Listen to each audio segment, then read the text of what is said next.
gallery which hosts a novel.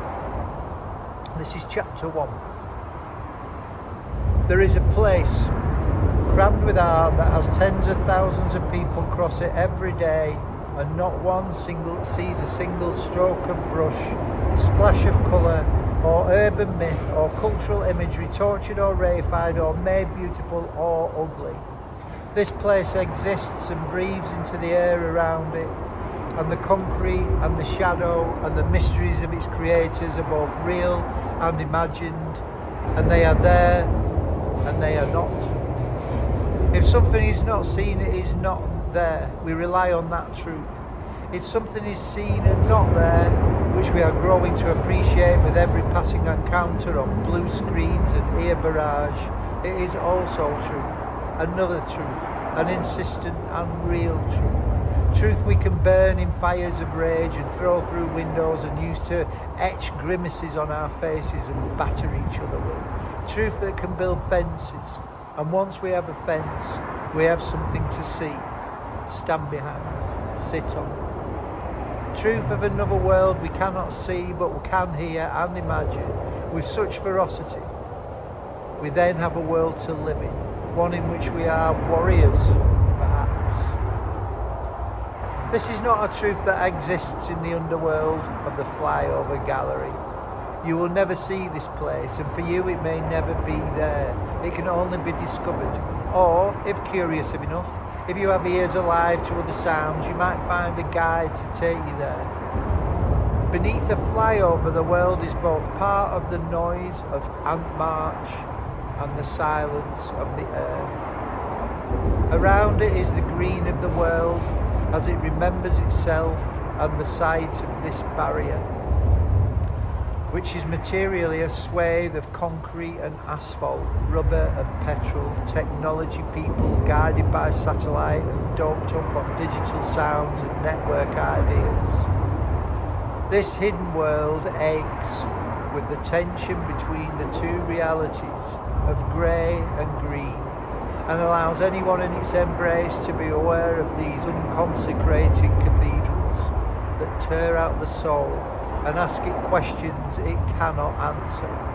Uncertain space that makes things feel differently because there is no racket here, but the base of the vulcanized floors above.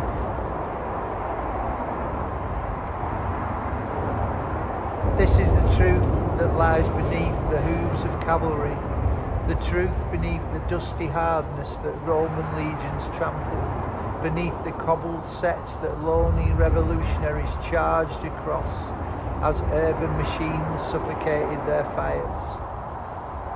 There is a reason the wildness of life is hidden, subterranean, shaggy and feral.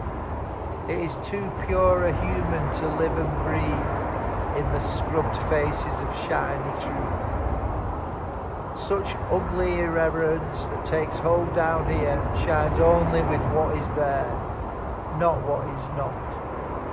No imagined histories here, no utopian futures, no better perspectives, nothing at all, just what it is. It is a space that refutes the idea of a non-space. In these dusty shadows you can ignore the up above of motorway, or above that wireless connections, or stretched across cables, or above that flight paths and corridors of ownerships etched into thin air. This is a space, just as the hotel and the website and the airport and the imagination are places, where airport culture is every bit as meaningful as a religious space, where flight queues and body searches offer us up in our airport best of new clothes and perfume, where our souls are at their finest, attuned to futures of movement and escape and adventure, no matter how secure. This too, this malodorous underworld is also a place like that, a place of adventure and soulful transformation without promises and brochures. A place that does not deny placeness in the transient and the polished fabrication of the world around it. If anything, It warms the cold heart of technology spaces, drapes a shaggy, hairy rug around it, and lets the reek of decay seep in. This is our underworld that you have not seen but you know is there. The ignored world that counteracts the machine gun safety of airports, where curated lounge, slider and sock drifts across polished floors. Blind-sighted but felt. In airports where serenity amidst chaos is art of the self, even here the feral brute remains. And underneath the journey there and back I linger, as unaware of you as you are of me here, narrator of the beneath. Lying back on this long slope of dirt, the stanchions rise in uniform greyness, close up, solid and manufactured to dense uniformity, bland, nothing beautiful. When eye to eye with grey concrete, just bland. But they rise and rise and rise and create a monumental sense of space. Height and weight that the body feels and the eyes draw up along and cannot escape. The sense of awe in this world it creates. This is no ordinary space, built for nothing other than to pass over. The giant structures instead draw breath for the beauty of this new cosmos, created from concrete and air. The structure of it destroyed the earth beneath, and still the steep banks and smooth dirt surfaces deny all but the reckless any passage beneath. This is construction that obliterates, but that could not halt the return at its edges. Organic margins that reach right to the edge of the blasted earth and stop only where the sun is denied. This canopy of iron and asphalt, so high as to deny genesis, no matter what the genius may wish for it.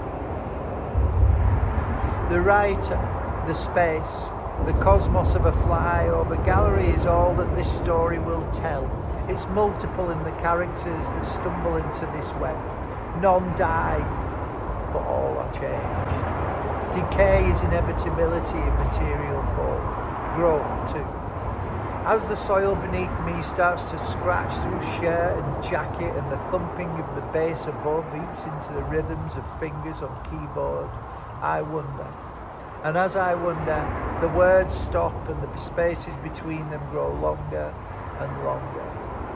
I can hear the creeping in and around the cathedral I never own, but just now, just this second, a presence of growing. Always happens, needs telling now, that the stanchions are not all grey, not at the foot of them, not for 10 feet above them. The grey-white uniformity gives over to a rabble of characters, colourful, mysterious. Every one of the mammoth pillars is home to some imagination turned reality. Once the moment is achieved, once the writer reaches the meditative balance of wonder and surrender, things start to move. From here, the stories emerge. This cosmos of space hosts nebula of newborn stars, fresh, adventurous. Each of them combine to show what is real here, and you too can find that in this space, in this cosmos that denies non-space. We are about to discover something else. It's what lies beneath your tires. It grows. It does not need sunlight. It is where your doppelganger might come before you do. Take the time. Come with us before the time takes you.